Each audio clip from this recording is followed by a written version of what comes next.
Hello radiance, welcome back to the channel. तो आज की इस वीडियो में हम डिस्कस करने वाले हैं एक्सरसाइज 9.1 का क्वेश्चन नंबर 9। ठीक है, क्वेश्चन नंबर 9 काफी इंटरेस्टिंग और बेहतरीन सवाल है।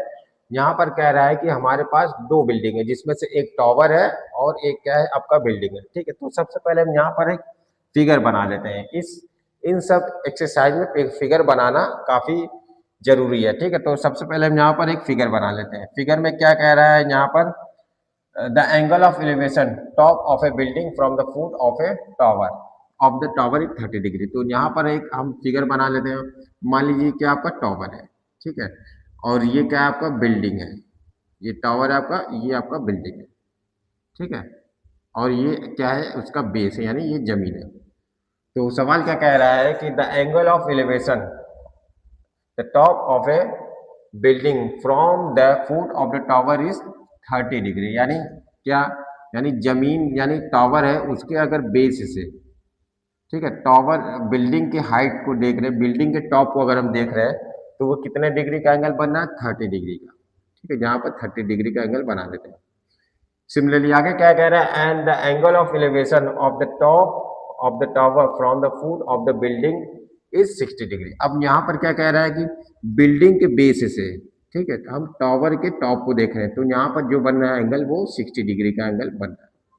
ठीक, आगे क्या कह रहा है, if the tower is 50 metre height.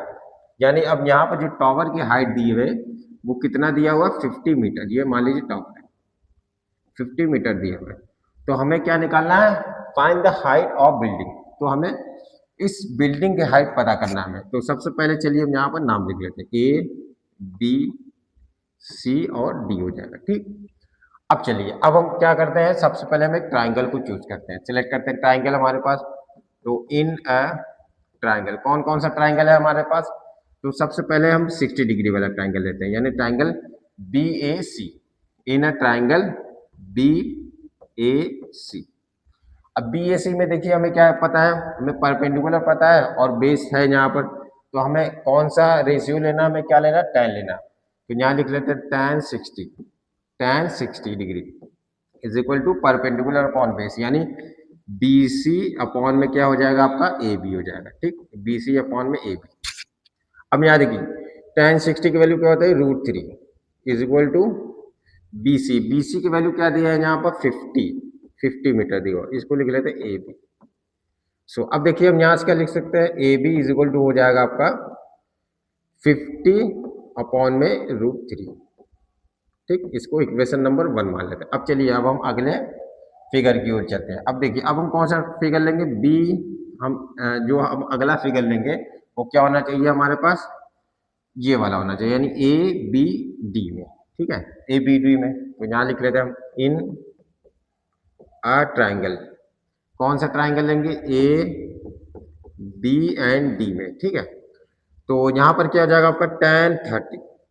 फिर वही चीज हमें क्या चाहिए, परपेंडिकुलर चाहिए और बेस है यहाँ पर। तो tan 30 इज इक्वल टू क्या हो जाएगा, परपेंडिकुलर अपॉन बेस, यानी ए डी अपॉन में क्या हो जाएगा, ए बी हो जाएगा। ठीक, तो यहाँ देखिए tan 30 की वैल्यू क्या होती है, 1/√3 इज इक्वल टू हो जाएगा आपका ए डी, जो कि हमें चाहिए, बिल्डिंग की हाइट चाहिए ए बी।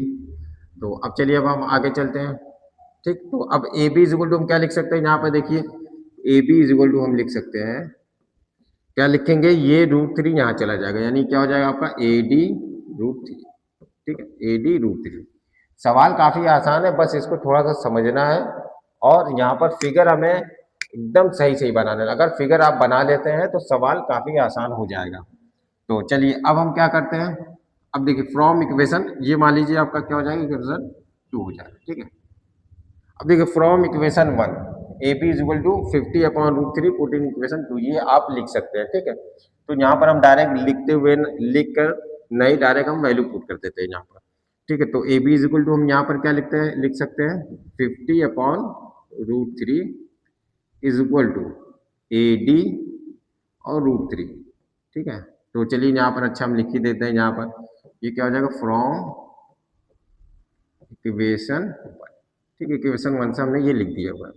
ठीक, हमें ए डी चाहिए, तो अब यहाँ पर देखिए हम क्या कर सकते हैं, ये √3 यहाँ पर चला आएगा, तो 50/√3 इंटू √3 इज इक्वल टू क्या हो जाएगा आपका AD हो जाएगा।